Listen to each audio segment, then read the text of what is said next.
The National Broadcasting Company presents Joel McCrea in Tales of the Texas Rangers. Tonight, transcribed from Hollywood, another authentic reenactment of a case from the files of the Texas Rangers.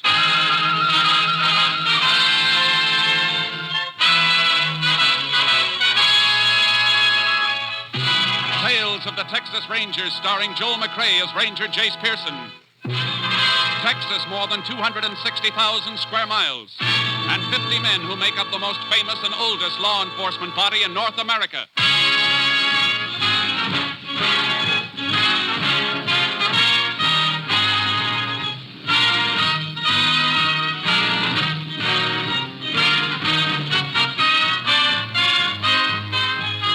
Now, from the files of the Texas Rangers come these stories based on fact.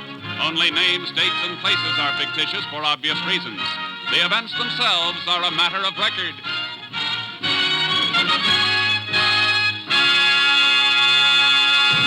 Case for tonight, Christmas present.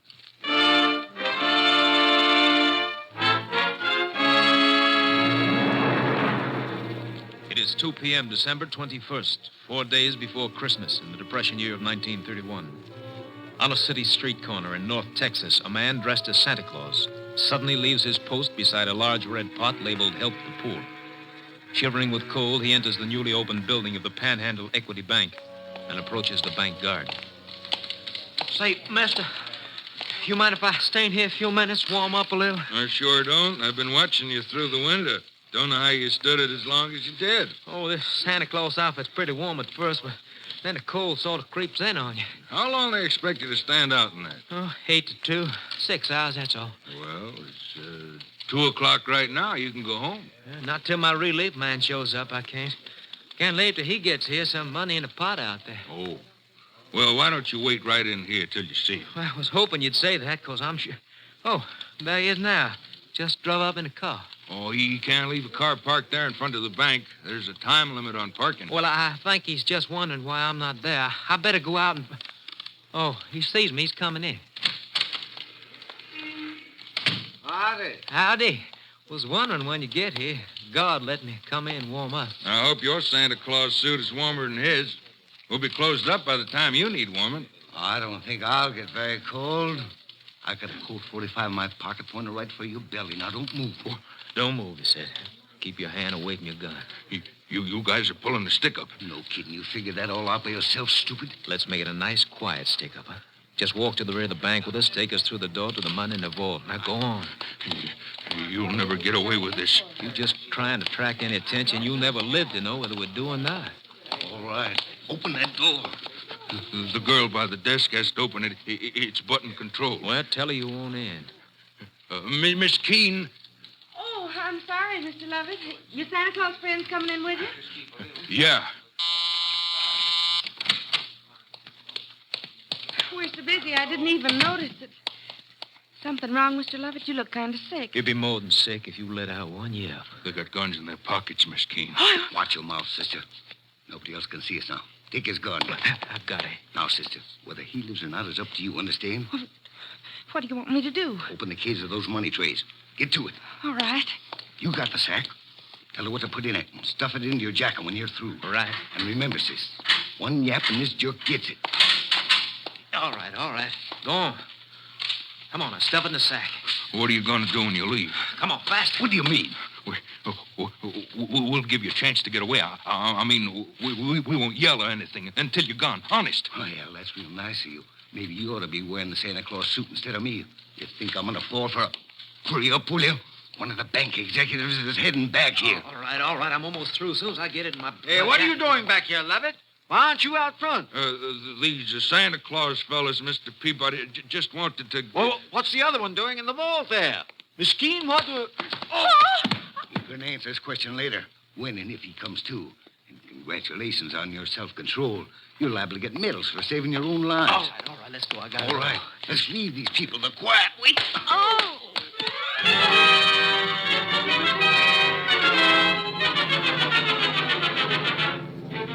A statewide alarm was put out to all law enforcement agencies in a matter of minutes, but the perpetrators of the Santa Claus stick-up had vanished. Texas Ranger Jace Pearson, closest unit to the scene of the crime, was requested to investigate. The chief of police gave me the general details. I'd like to get your story firsthand. Well, I saw the guard take them through there, Ranger, and I went back to see why he was leaving his post on the bank floor, and that's when I got hit. You have any idea how big they were? No, I don't. I was too excited. I see. What's your name? Leon Peabody. I'm second vice president. Now, how about the girl, Miss Keene, and the guard, Lovett? Both of them were knocked out, too. Miss Keene finally came to, and we sent her home, but they took Lovett to the hospital. He wasn't in good shape. Skull fracture? They don't know. Oh, how come you stayed around? That's a nasty bump you've got. I feel it, too. Plenty. Ooh. But I knew the police would need whatever information there is, so I stayed. Yeah, you better sit down. Oh, thanks. You think you could recognize either of the hold-up men? Dressed the way they were? I'm afraid not. It's a cinch they chucked those Santa Claus suits right after they left here. I hope they left a few fingerprints. Both of them were wearing gloves. You get a tally on how much they made off with? We're running a tape on it. We'll know in a couple of minutes. Men who pulled this job worked pretty smoothly. They seem to know the setup behind the partitions there.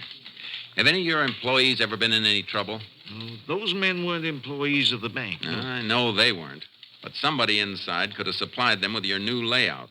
Helped them plan the job. Well, sir, all of our employees have been with us for at least a year, and we haven't taken on any new ones since we moved over here 2 months ago. Mr. Peabody. Oh, yes, Donnelly. Is that the rundown? Yes, sir. 63,800. And we've got serial numbers on some of the larger bills. Good. That'll help if they try to pass any. I'll take a copy of that list. Police can alert the other banks and merchants. We'll get numbers out on the statewide and interstate. We may run down some more serial numbers when we cross-check deposits. That'll be fine.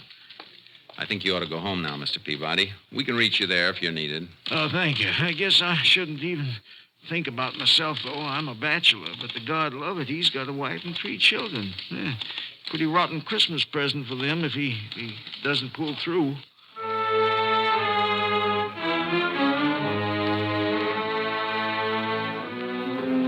I paid a call on Miss Keene, the girl who'd been slugged, but she was in a state of shock and hysteria.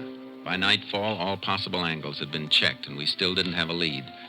My boss, Ranger Captain Stinson, flew in, and I met him at the airport and drove him to town. You talked to all the welfare agencies that have Santa Clauses stationed on the streets? Yeah, and every man they have checked out clean. It was a phony setup, Captain.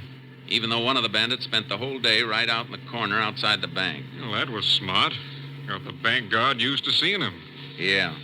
City police are checking to see if they can find out where the suits came from and who got them. Good idea. How's the bank guard doing? Lovett? I checked the hospital. He's still out. No fracture, but they can't bring him around. He may have... KTXA to Unit 10. That's yours, Jace. Yeah. Unit 10.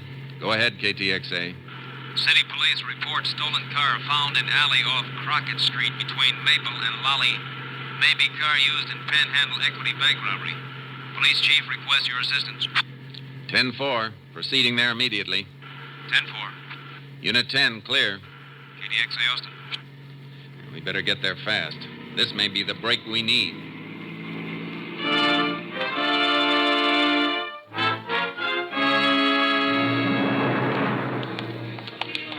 Here it is, Rangers, abandoned in the alley.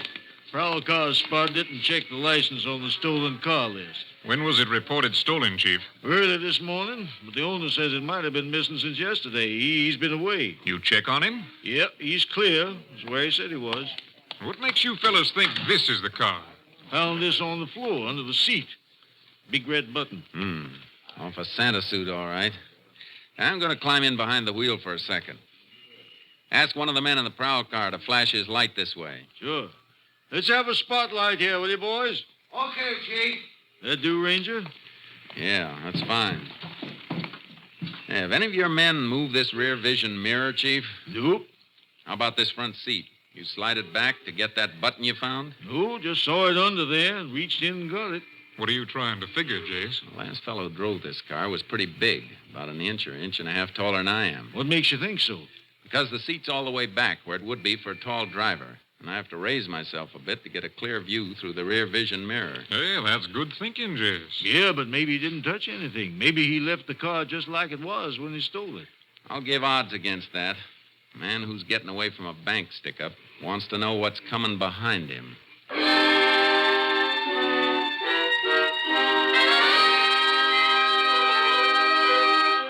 All roads out of the city had been under watch since the report of the robbery, so the men we were after figured to be close by. But all we knew was that one of them was about 6'3". In the morning, we made a routine check with police headquarters. Morning, Rangers. Morning, Chief. Morning, Chief. Your men come across anything? I was just going to check through this report.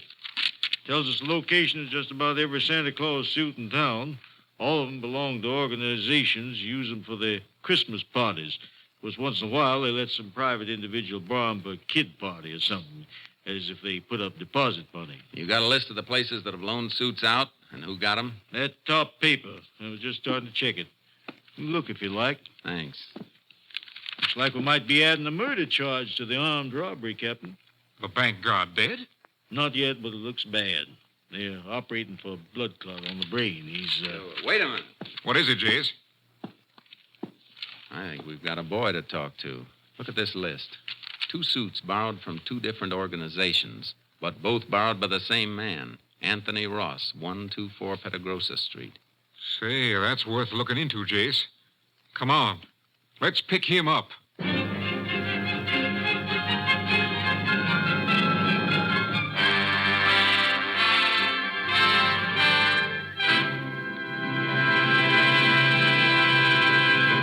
You are listening to Tales of the Texas Rangers, starring Joel McCrea as Ranger Jace Pearson. We continue now with tonight's case, Christmas Present, an authentic story from the files of the Texas Rangers.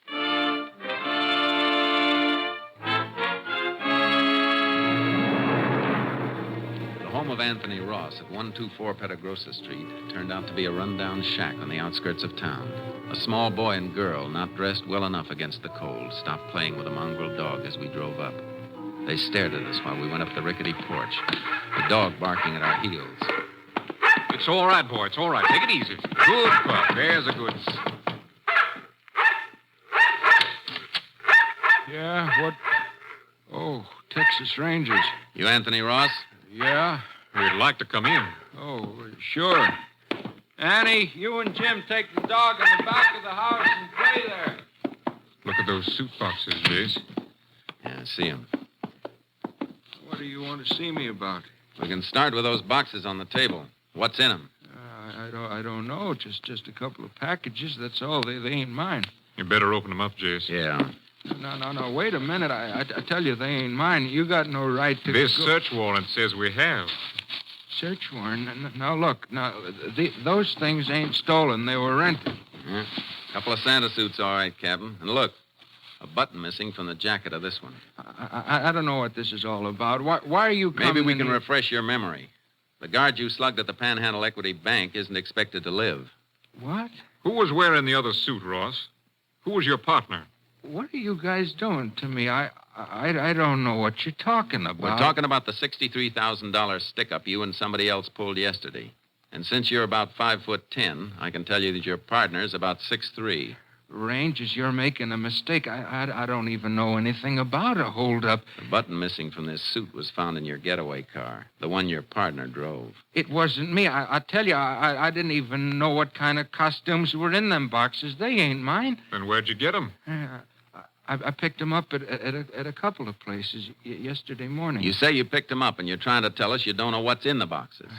I picked them up for somebody else. They were rented out in your name. The woman ordered them in my name. What woman? The one who hired me to pick them up. That's a pretty phony story, Ross. Who was this woman you're talking about? What's her name? I don't know. I don't even know. You better come with us, Ross. No. You got to listen to me. Please listen. You got to believe me. I was in town early yesterday morning. She come right up to me on the street. I was pulling my kid's old wagon along, trying to find some junk I might sell. You sure you don't want to think this story over before you go any further? She asked me if I wanted to earn $1 running a couple of errands. I said, sure. a buck could give my kids a meal for a change. She asked me my name and address, and I told her, and then she told me to wait while she went into a booth and made some phone calls. When she come out, she sent me to 2 different clubs, told me there'd be costumes and packages. She had 'em left in my name to avoid confusion, she said. You didn't think that was funny? Mister, all I could think about was earning that dollar. She gave me money, deposit money for the costumes, and told me to come back and meet her with the stuff on that same corner. Where were you at 2 o'clock yesterday afternoon? I was looking around for a junk again for a couple hours after I delivered the packages, and then I guess at 2 o'clock I was walking back home from town. It's a long walk to here in this weather. Cost of a bus ride will buy a loaf of bread for the kids you saw outside. Is that a crime? What's it to you if I walk my feet off to feed my kids? All right, Ross. That was a nice act. But there's a big hole in it. You say you delivered the Santa Claus suits to a woman you didn't know. But you've still got 'em. Yeah, I got 'em. They're going to mean a good Christmas. Yeah, but you're not going to believe what I tell you. The woman came here last night, drove up in a car, woke me up. She said she was leaving town in a hurry. She didn't have time to take the costumes back herself, and if I'd take 'em back, I could keep the deposits. $15 each. Yeah, but you're not going to believe that, are you? You better get your coat. Will you give me a chance to ask one of the neighbors to watch out for my kids? I'm afraid you'll be gone too long for that. I'm sorry, but we'll have to take him into the juvenile home. Oh. I guess they'll get better care there than I've been able to give. I'll get my coat. Ross, you been doing any painting around here? Painting? This place looked like it ever saw paint. What made you ask that, Jace? I just noticed this inside the leg of this Santa Claus suit. Paint blob. Looks fresh. Well, how come it's inside the leg, not outside? I don't know. That's something we'll have to figure. This is the large size suit. Must have been worn by the big boy we're looking for.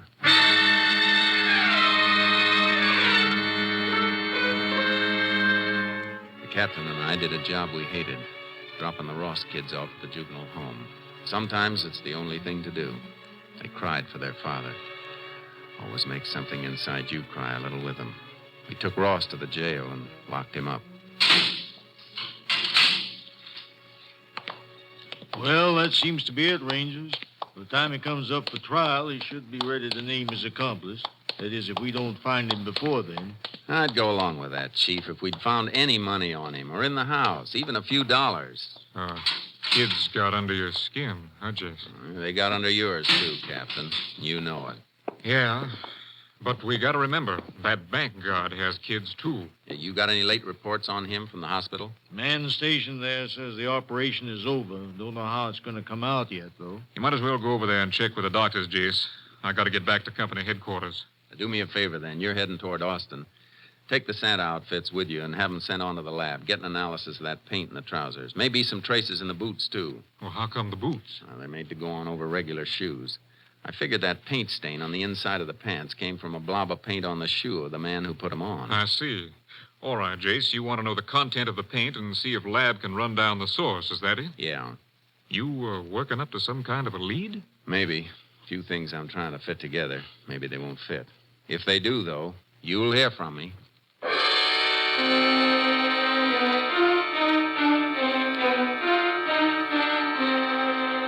I went over to the hospital and checked with the doctors, but the outcome was still in doubt. The guard's wife was there, face twisted with worry and fear. There was nothing I could do to help, so I got some sleep. Then in the morning, I went back to see the police chief. Oh, Ranger, I'm glad you dropped in. I just had a long-distance call from your lab headquarters at Austin. Report on that paint. Mm-hmm. Here, I wrote it all down. Paint is manufactured right here in town. Brand name is Light Glow. Light Glow, huh? Mm-hmm. Can you get a list of local painting contractors who use it?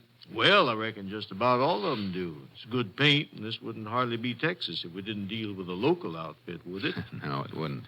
Thanks a lot. I'll see you later. Where you going? Over to the Panhandle Equity Bank.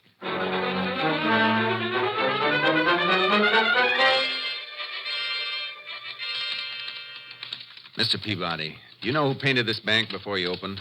Well, there was a contract for the building, included the painting. I guess that was done on a subcontract. Can you find out from the contractor? Sure, but do you mind my asking why? I told you the day of the robbery. Everything was too well planned. Like the men who did it knew the inside of the bank. Yes, I remember you saying that. You think the painters may have? That's what I think. But why not some of the construction men? I've got a reason for being interested in painters. Check it for me, will you?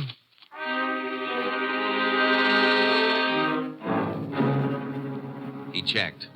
Contractor gave the name of the painters. 2 men, Eddie West and Martin Poggin. They'd been working the day of the robbery, he said, at a house on the north side of town. I went out to the house to see the owner.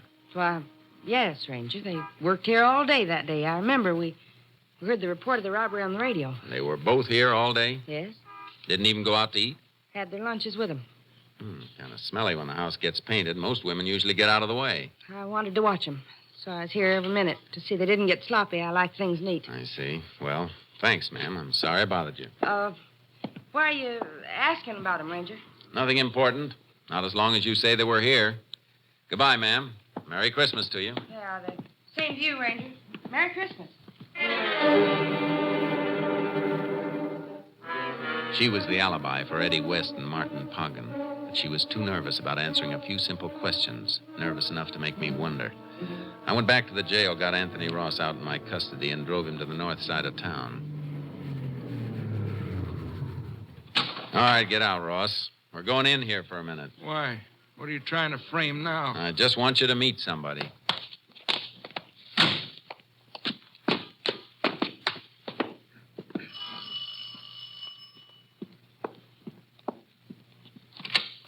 Well, back again, Ranger. I thought we'd... That's her. Ranger, that's the woman. Who is he? Who is this man? You ought to remember me, lady.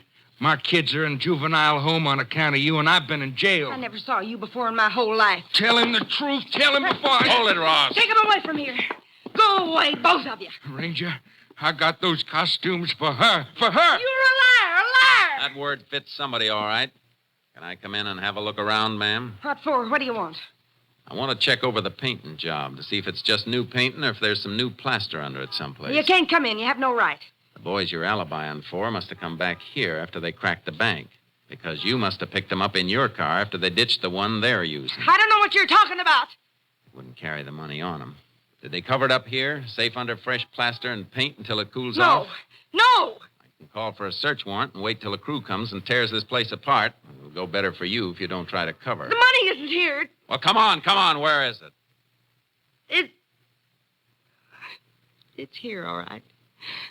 In that wall. Behind the picture. Come on, Ross. Now, which one's your boyfriend? Poggin or West? Eddie West. He said we'd get married. Go to Europe next year. You'll all go someplace next year, but it won't be Europe. West about 6'3". Yes. How did you know? I got an early Christmas present. Somebody sent me a crystal ball.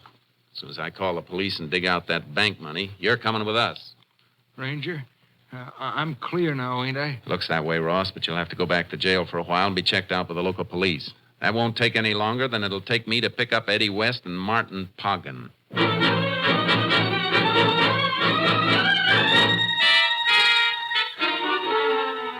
I made my call, then took West's girlfriend and Anthony Ross back to jail. Poggin and West were playing it smart, working right up to Christmas Eve like a couple of house painters would be doing. I found out where they were working, a loft of a warehouse. Local police covered the building while I went in.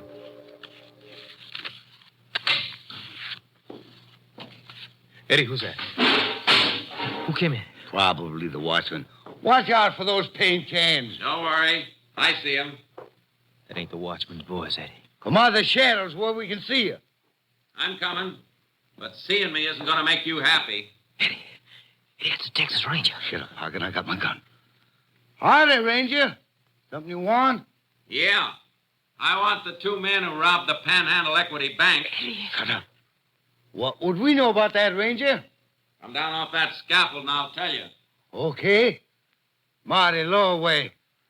Too bad you aren't working in a place with a phone. Your girlfriend could have warned you earlier. He knows. I'll get him. Keep your hands away.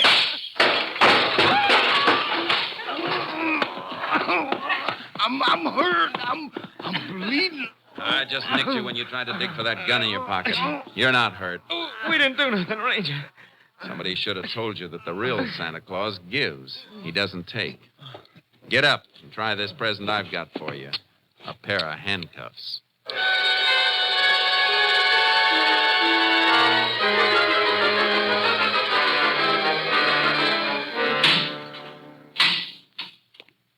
Well, that winds it up for sure, Ranger. Didn't turn out too bad either. Just heard from the hospital. Guard passed the crisis. He's going to be all right. You couldn't have better news, Chief. Just in time, too. It's getting dark. Christmas Eve. You let Anthony Ross go? Mm-hmm. About 10 minutes ago. He didn't seem too happy, though. Just like he didn't care. What with his kids in the juvenile home and everything. Judge mightn't even release him if he can't care for him. Ross didn't have a dime. Not even bus fare. It'd take him a couple hours to walk home. Oh, why didn't I think? Well, maybe it's just as well that way. Let me call the judge. And Mr. Peabody, the bank vice president. Mm-hmm. Stores will be open late, won't they? Sure. Why? It'll take Ross a long time to get to his house. Maybe we can get some of your boys to help us and change his mind about Christmas.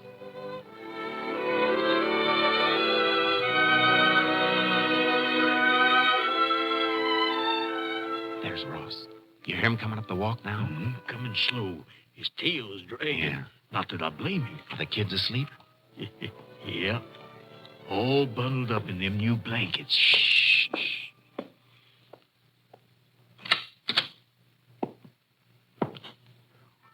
What? Ranger.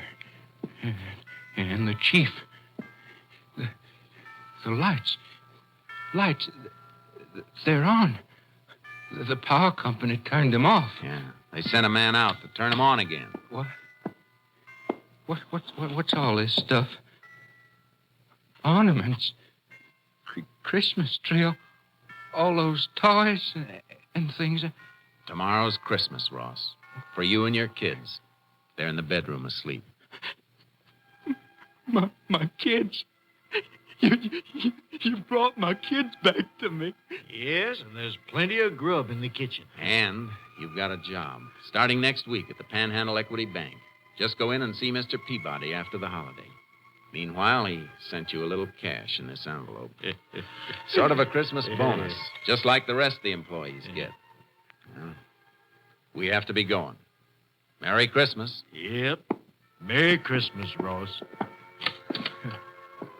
Merry Christmas, fellas. Merry Christmas. And God bless you. Thanks. God bless you.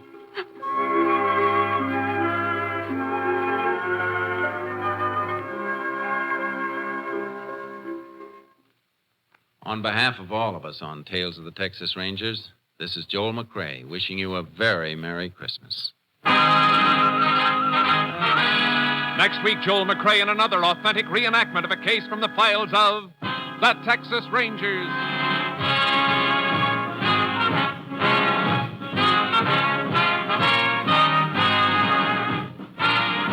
Joel McCrae is currently seen starring in the Universal International Technicolor production Frenchie. Tonight's cast included Tony Barrett, Shepard Menken, Jim Nusser, Virginia Gregg, Victor Rodman, and Byron Kane. This story was transcribed and adapted by Joel Murcott, and the program was produced and directed by Stacy Keach. This is Hal Gibney speaking.